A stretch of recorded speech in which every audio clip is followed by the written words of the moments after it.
بسم الله الرحمن الرحيم وصباح نما إسنينة لبية طبنك بشا جانوري سنة كالبكون لباتن يلح أو كوباغن صدح يلباتنك بشا رجب سنة كون أفر بقولا فرتن يتضبا تاريخ ذي هجرية كسو دوادا مركله هي برامجكي حول شدا ورركا قضبضا آن إذين كوكوها إنانا وحا كمدا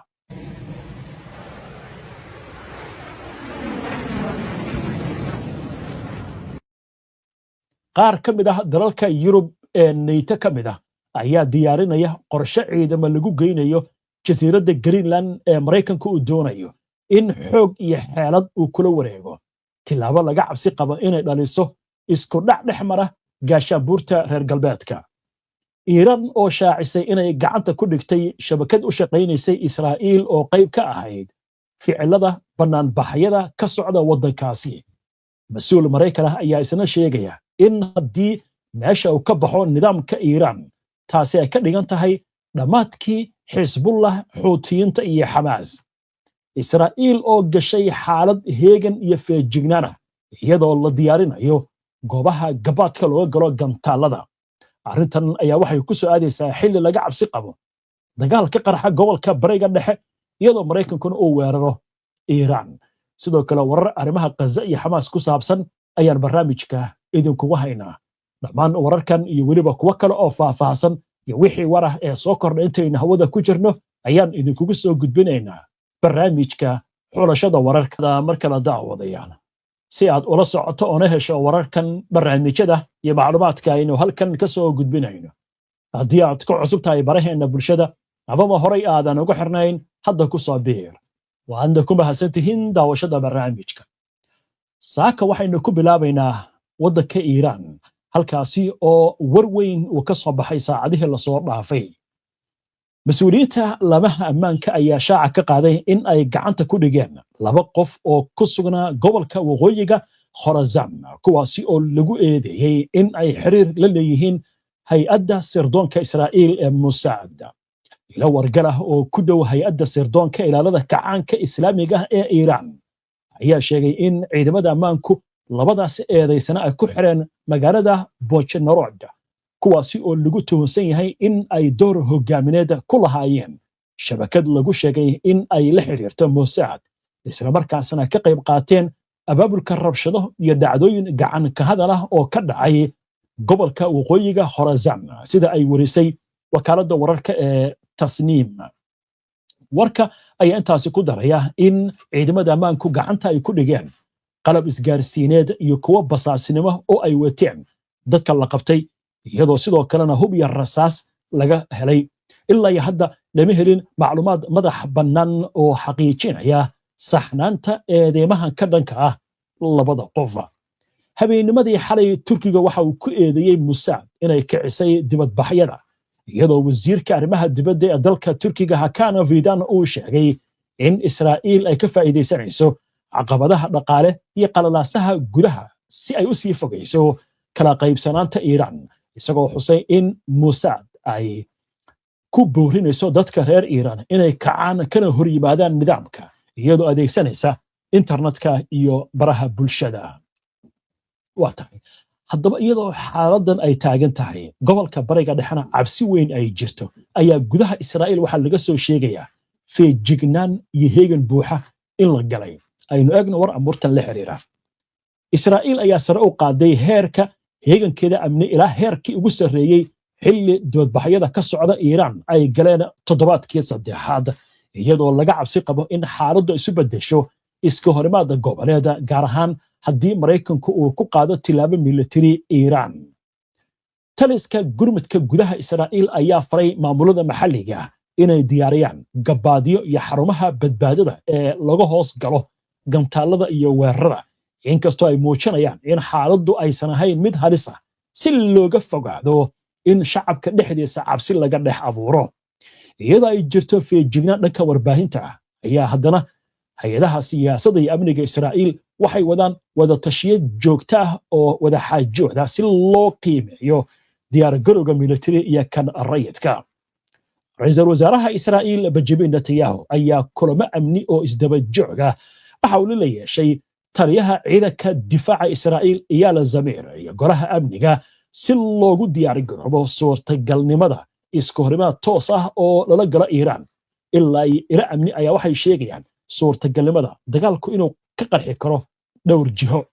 warbaahinta Israa'iil ayaa sheegaysa in Tel Aviv si dhow ay la socoto dibadbaxyada Iiraan kuwaasi oo loo arko caqabadii ugu cuslayd ee haysata nidaamka tan iyo 1979kii markaasi oo Iiraan uu ka curtay kacaanka Islaamiga si kastaba ha ahaatee mas'uuliyiin amni ayaa wasiirada uga digay hadallo ku saabsan Iiraan iyagoo ka cabsi qaba in si xisaabtan aan hayn ay dhici karto in Iiraan weerar ay u qaado qiimeyn wadajir ah oo Israa'iil iyo Mareykanku ay sameeyaan ayaa muujinaysa in qatarta ugu weyn ay tahay qalad dhanka xisaabta oo keeni kara weerar horodhaca sidaas darteed Israa'iil waxay door bidaysaa feejignaanta isla markaasna hawsha hormuudka u daysa Mareykanka iyadoo sii xoojinaysa isku duwidda amni iyo diyaar garowga degdega si ay uga jawaabto horumar kasta oo lama filaan ah oo la xiriira arrimahan imika taagan isla wararkan safiirka Mareykanka u fadhiya Israa'iil Mark Huckabee ayaa sheegay in haddii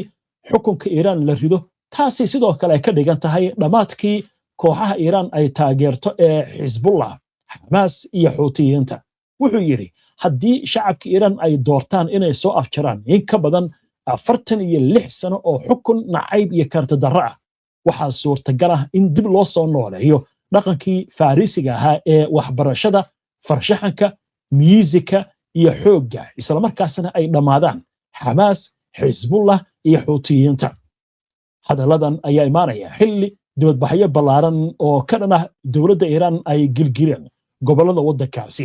iyadoo madaxweynaha Mareykanka Donald Trump uu ku hanjabayo faragelin haddii xukuumadda Tehran ay dibadbaxayaasha ay layso arrintan ayaa sidoo kale waxaa si adag uga jawaabay mas'uuliyiinta waddanka Iiraan kuwaasi oo si cad u sheegay in haddii Mareykanku uu soo weeraro Iiraan ay ka dhigan tahay iyaguna in ay burburin doonaan oo ay beegsan doonaan danaha Mareykanka ee gobolka Bariga Dhexe iyo weliba Israa'iil xaaladdu cirka ayay ku shareeran tahay waa hagaag waxaan u gudbaynaa goordhow war la xiriira qaar ka mid ah wadamada NATO oo reer Yurub ah ayaa waxay diyaarinayaan qorshe ciidamo ay ku geynayaan jasiiradda Greenland oo Trump uu ku doonayo xoog iyo xeelad mid uu inuu ku qaato waxaan kaloo idiin haynaa warar qase ku saabsan iyo xabaas ha yeeshee aynu ku hakanno qadar xayeysiina soo dhowaada mar kale daawadayaal wali waxaad la socotaan barnaamijkii xulashada wararka oo subaxnimadan isniinta toos idinkaga imaanaya istuudiyaha iyaga koowaad barnaamijyadeena waxaad ka heli kartaan bogagga bulshada ee internetka sida YouTube-ka, Facebook-ka, Twitter-ka iyo Telegram-ka warbixino qoraal ah warar faclooyin iyo macluumaadyo kale waxaad ka heli kartaan bogga internetka aynu ku leenahay ee www.hbnonlinetv.com ku xirna HBN oo ka dhigo wehelkaaga wararka waa hagaag sheekadii way noo soo socotaa Yurub oo ciidamo geynaysa Greenland si Mareykanka looga difaaco ma dhamaadkii NATO ayaa la joogaa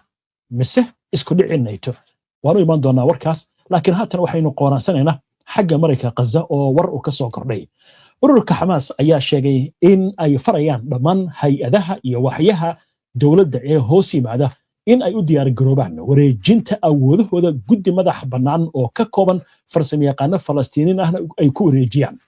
waxaa la filayaa in guddigaasi uu maamulo Mareykanka Gaza sida ku cad qorshaha xabad joojinta ee madaxweynaha Mareykanka Donald Trump hadalkan ayaa imaanaya iyadoo la filayo in Trump uu toddobaadkan ku dhawaaqo xubnaha golaha nabadda kaas oo loo asteeyay inuu kormeero guddiga Falastiiniyiinta afayeenka Hamas Hazim Qasim ayaa bayaan uu soo saaray wuxuu ku yiri iyadoo lagu salaynayo hadalka madaxweyne Trump ee ku saabsan samaynta golaha nabadda ee Mareykanka Gaza dhaqaaqa Hamas wuxuu soo saaray amarro ku socda dhammaan hay'adaha dowladda si ay ugu diyaar garoobaan wareejinta dhammaan awoodaha guddi Falastiiniin ah oo madax bannaan kana kooban khubaro markaasi lagu wareejinayo Qasim waxaan taasi ku daray in go'aankan uu yahay mid cad oo kama dambaysa isla markaasna ay jiraan amarro lagu fududeynayo guusha shaqada hay'adaha Falastiiniga ahna lagu wareejinayo iyadoo la eegayo danaha guud ee qaranka iyo qorshaha lagu soo afjarayo dagaalka Mareykanka Gaza geesta kale wararka waxay sheegayaan in weli aysan caddayn sida uu ekaan doono guddiga Falastiiniyiinta inkastoo golaha nabadda la filayo in si dhow loo shaaciyo ila ka tirsan maamulka Falastiiniyiinta ayaa u sheegay warbaahinta Al-Quds Al-Carabi in Xamaas iyo Fatah oo ah kooxaha ugu waaweyn ee Falastiiniyiinta weli ay isku raacsan yihiin weli aysan isku raacin xubnaha guddiga marka laga reebo gudoomiyaha wasiirka caafimaadka ee maamulka Falastiiniyiinta Maaqid Abu Ramadaan oo horey u ahaa duqa magaalada Gaza ayaa waxa la aaminsan yahay in uu madax ka noqon karo guddigaasi waxaana la sheegayaa in markaa mas'uuliyiinta ku-xigeenka uu noqon karo Maxamuud al-Sheikh iyo madaxa sirdoonka Majid Faraj toddobaadkii hore ayaa waxa la sheegayaa in kulamo ay ku yeesheen waddanka Masar Xamaas waxay si adag u diidaysaa inay hubkeeda wareejiso laakiin waxay ogoshahay in maamul rayida ay ku wareejiso hawlaha la xiriira adeegga bulshada caafimaadkii waxbarashadii iyo sidoo kale arrimaha adeegga bulshada waa markii laga hadlayo hawlaha arrimaha bulshada laakiin arrinta hubka Xamaas ma wareejinayso waxayna leedahay ma wareejinayno hubkeena mana dhigayno hubkeena laakiin wixii kale oo maamul ah haga noqoto arrimaha caafimaadkii waxbarashadii nadaafadii iyo adeegyada bulshada diyaar baa u nahay in lagu wareejiyo guddigaasi laakiin arrinta hubka dood iyo gorgortan ma geli karta ay Xamaas taaganta